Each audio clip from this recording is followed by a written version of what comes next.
All right, let's get into it. You want to know how a Forex trade actually works, right? From that first click on buy to, well, to seeing the final profit or loss. Today, we're going to break it all down, step by step, using some amazing stuff from the School of Pipsology. So here's the big question right off the bat. How in the world can you trade something you don't even own? I mean, it sounds kind of weird, doesn't it? But trust me, the answer is way simpler than you think. See, at its heart, Forex trading has nothing to do with actually holding physical cash. Yeah, nobody's shipping you a box full of euros. What you're really doing is much more strategic. You're basically making a bet on which country's economy is going to outperform another's. Think of it like this. Every single trade you make is a vote of confidence. You're looking at all the big picture stuff for a country, their job numbers, how much they're making and selling, and you're making a call. Thumbs up or thumbs down on their currency. Okay, let's make this super practical. Look at the euro versus the US dollar. If you've got a feeling the US economy is about to hit a slump, what do? You buy euros. Why? Because you're betting they'll get stronger compared to the dollar. On the flip side, if you think the US economy is rock solid, you'd do the opposite. You'd sell those euros. See, it's that direct. Your economic belief translates right into a trading action. All right, so you've picked your horse in the economic race. But here's the thing. You can't just walk up and trade one single euro for one single dollar. It just doesn't work that way. So how do they actually package this stuff up for trading? And you know what? The School of Pipsology has this brilliant, super simple way to think about it. It's like buying eggs at the grocery store. You can't just grab a single egg, right? Nope. They come in a carton, a lot of 12. Well, currencies work in a very similar way. These bundles, these cartons of currency, are called lots, and it makes total sense when you think about it. Can you imagine the absolute chaos if everyone was trading $1 here, €1 there? The market would just grind to a halt. So these standardized lots are what make the whole thing work smoothly. And just like you can buy a small or a jumbo carton of eggs, lots come in different sizes. The big one, the standard lot, is a whopping 100,000 units. But hey, don't worry. To make sure regular folks like us can get in on the action, brokers also offer smaller sizes, like the mini lot at 10,000 units, and even the micro lot at 1,000. Okay, wait a second. This probably brings up a huge question in your mind, right? Who has $100,000 just lying around to trade with? I sure don't. So how on earth is this possible for the average person? I bet that's exactly what you're thinking. Can I even do this? And the answer is absolutely yes. And it's all thanks to a very powerful, and I have to stress this, a very risky tool called leverage. So the whole thing starts with something called margin. Just think of it as a small deposit, a good faith deposit you give your broker to open a much bigger trade. It's super important to know this isn't a fee. You're not paying it. It's more like collateral. Your broker just holds on to it to make sure you're good for the trade.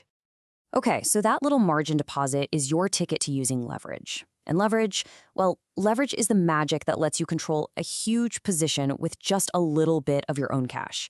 So, for example, if you have 50-to-1 leverage, it means for every single dollar of your own money you put up, you get to control $50 in the market. It's a massive amplifier. Let's walk through a real-world example to see how this works. Say you've got a hunch the British pound is going to get stronger against the US dollar.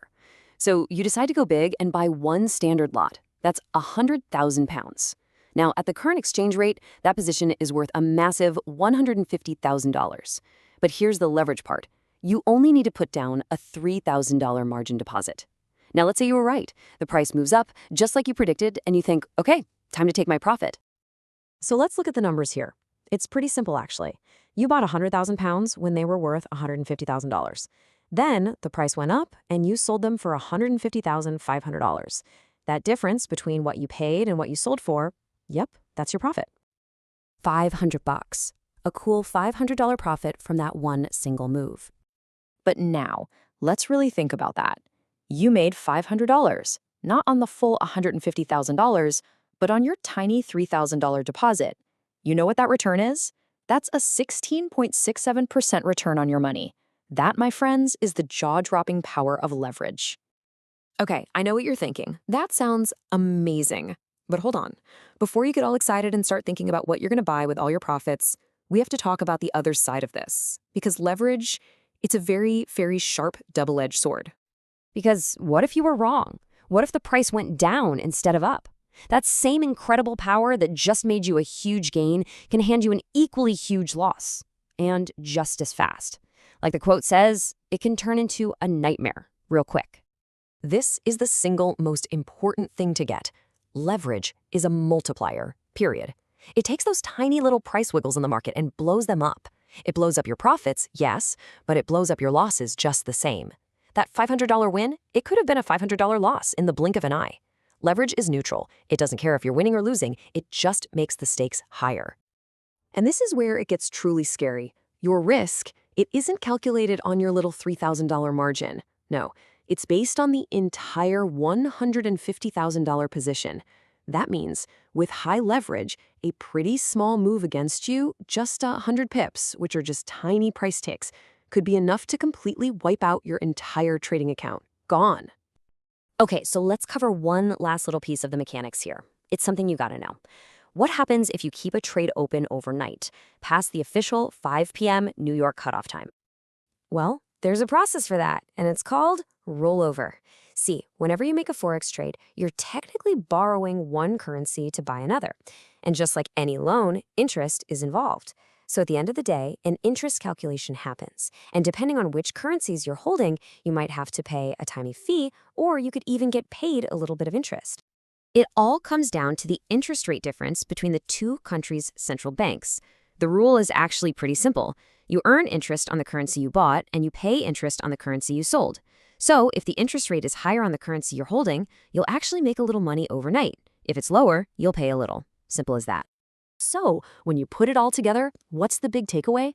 Leverage is this incredible tool that opens the door to Forex trading for almost anyone, but it's an amplifier. It makes the good times great and the bad times devastating. So the real question you have to ask yourself isn't just, do I understand how leverage works? The much, much more important question is, do I respect the danger that comes with it?